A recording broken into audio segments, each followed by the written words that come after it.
बिस्मिल्लाहिर्रहमानिर्रहीम। Rahmani news H की जान से मैं हूँ मोहम्मद अरशद खोखर, प्रोग्राम फिल्मी तारे लेकर। आज मैं अपने इस प्रोग्राम में एक ऐसी फिल्म का जिक्र करने वाला हूँ जिसकी मौसीकी, अदाकारी, कैमरामैनी, डायरेक्शन, बल्कि हर शोबा ही फिल्म का बड़ा ज़बरदस्त और बेहतरीन था। फिर भी न जाने क्यों इतनी बड़ी फिल्म होने के बावजूद ये फिल्म सिर्फ और दर्जे का ही बिजनेस कर सकी, ये आप बताएंगे। फिल्म का नाम है चन्न पुत्र, जो अक्टूबर 1970 को आम नुमाइश के लिए पेश की गई। फिल्म की कास्ट में उस वक्त बहुत जो बड़ी थी कास्ट, यूसुफ खान, हबीब, सुल्तान राई, असद बुखारी, रंगीला, इलियास कश्मीरी, शेख इकबाल, फरदौस, ज़मुर्द, रज़िया, सलमा मुमताज़ वगैरह के नाम शामिल थे। फिल्म के गाने वारिस लुधियानवी ने लिखे और इन गानों की धुनें बहुत बड़े मौसीकार बाबा जी चिश्ती ने संवारी। यही वजह है कि फिल्म के तमाम गीत बहुत ज़्यादा पसंद किए गए। मौसीकार बाबा जी चिश्ती ने गुलकार नसीम बेगम की आवाज़ से खूब अफादा हासिल किया। जैसे वो गाना था जो स्ट्रीट सॉन्ग बना, बल्कि इंटरनेशनल तौर पर उसको पसंद किया गया। बड़े सगीर पाको में तो था ही, सानू भी ले चल नाल वे बाऊ सोहनी गड्डी वाले। ज़मुर्द पर यह गाना पिक्चराइज हुआ, यूसुफ गाड़ी चलाते होते हैं, क्या बात थी इस गाने की, यानी बहुत ये गाना चला। इसी तरह मुनीर से नसीबे की आवाज़ों में जो गाना था जो फरदौस और हबीब पर पिक्चराइज हुआ, आजा बलिए इश्क दी गड्डी दो में चढ़ चलिए, वो भी बहुत मकबूल हुआ। फिर नसीम बेगम की आवाज़ में फरदौस पर दो गीत, वे मैं अखियां दा फर्श विछावां, जिन्नी राहों आयों टुर के, उन्हें राहों तो सदके जावां। फरदौस ने पानी में खड़ी होती हैं, ये भी बड़ा ज़बरदस्त गीत था ये। और फिर एक गाना और फरदौस शायद वो भी बड़ा ही कमाल, नसीम बेगम की आवाज़ में, दिल लाइए ना इश्क गल पाइए ना, नज़ारा लिए दूर दूर दा, ये भी बहुत मकबूल हुआ।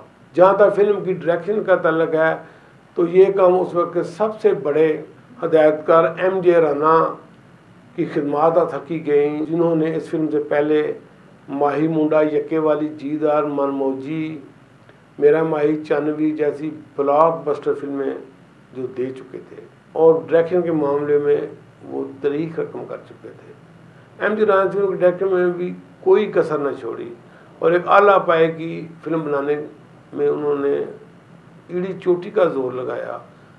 लेकिन ये तो अवाम के हाथ में होता है कि वो किसी फिल्म को कामयाब करते हैं या नाकाम। बहरहाल इस फिल्म में शक कोई नहीं है, MJ राना ने आला पाए की फिल्म बनाने में कोई कसर न छोड़ी। जहाँ तक फिल्म की कहानी का तल्लुक है, इस फिल्म में ये बताया गया है कि वाफर पैसा यानी दौलत की फरावानी इंसान को रिश्तेदारों की पहचान भुला देती है। वही रिश्तेदार जो दुख सुख के साथी होते हैं, पैसे के लिए उनमें दरार पड़ जाती है और दूरियां पैदा हो जाती हैं। आसान लफ्ज़ों में दौलत की हवस इंसान को रिश्तेदारी से दूर कर देती है। फिल्म की किरदार नगारी भी इस फिल्म में बड़ी ज़बरदस्त थी। हबीब, फरदौस, सुल्तान राई, सलमा मुमताज़ ने बहुत ज़बरदस्त काम किया। शेख इकबाल ने यूसुफ खान के वालिद के किरदार में धूप पर अदाकारी की। फरदौस इलियास की बेटी बनी जो गांव का चौधरी होता है। फरदौस अमीर ज़ादी होने के बावजूद अदाकार हबीब से प्यार करती है। असद बुखारी हस्बे साबिक, हस्बे रवायत विलन बने। रंगीला, खलीफा नज़ीर और रज़िया ने भी फिल्म बिनों को खूब हंसाया, यानी कोई कसर न छोड़ी इंसाने में। हबीब जो इस फिल्म में हीरो हैं, उन्होंने मौज मेला, जीदार, लाडो, चन्नवीर, अत खुदा दा वैर जैसी ब्लॉकबस्टर फिल्मों के बाद इस फिल्म में भी आला पाए की अदाकारी का मुजाहरा किया, यानी वो एक गरीब मज़ारा बने। बहुत ज़बरदस्त काम उन्होंने किया इस फिल्म में। यूसुफ खान भी इस फिल्म में अच्छे बने। वो इससे पहले टैक्सी ड्राइवर में वो आला पाई किरदारों के मज़ा कर चुके थे, लेकिन इस फिल्म में वो एक रवायती हीरो बने। बाद में तो उन्होंने कमाल किया जब बाबल, जिद्दी, गैरत कानून, शरीफ बदमाश वगैरह जैसी फिल्मों में वो फ़न की बुलंदियों पर नज़र आए। लेकिन इस फिल्म में वो रवायती हीरो ही थे, हबीब मेन हीरो हबीब था। अब फिल्म के चंद आम पार्ट का मैं जिक्र करता हूँ। सुल्तान रईसुल मुमताज़ अपनी बेटी ज़ुमुर्द की बचपन में मंगनी अपने दोस्त शेख इकबाल के बेटे यूसुफ खान से कर देते हैं। जब बच्चे जवान होते हैं तो यूसुफ खान पढ़ लिख कर बहू बन जाता है। इस तरह शेख इकबाल अमीर आदमी बन जाता है। सुल्तान रई गुर्बत में चला जाता है और फिर जब सुल्तान रई अपनी बेटी की शादी की बात करता है तो शेख इकबाल नज़रें फेर लेता है और बहुत सारा जहेज़ मांग लेता है, जो सुल्तान रई की बसात से बहुत ज़्यादा होता है।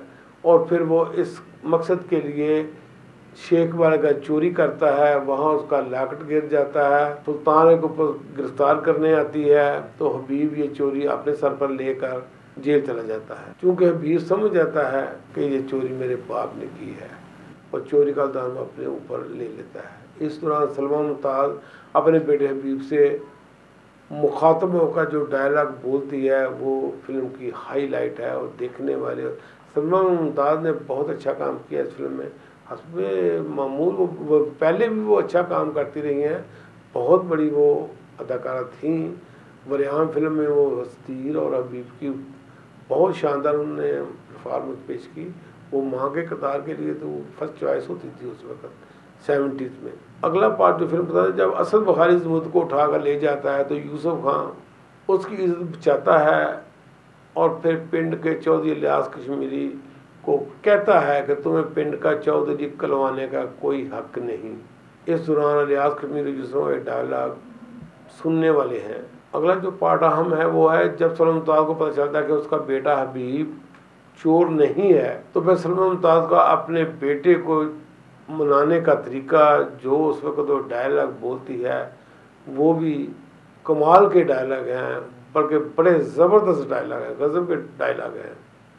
उन्हें सुनकर फिल्म बिनों का दिल हिल जाता है। चंद पुत्र हर लिहाज से उम्दा फिल्म थी, लेकिन फिल्म की वो पजीराई ना मिल सकी जिसकी एक्सपेक्टेशन थी।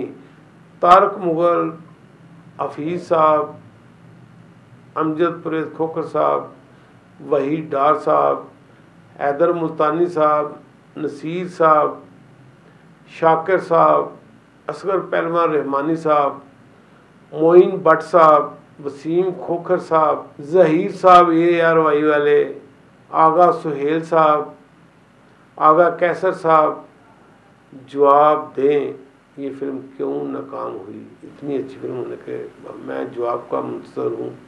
मोहम्मद अरशद खोखर, खुदा हाफ़िज़, अस्सलाम वालेकुम।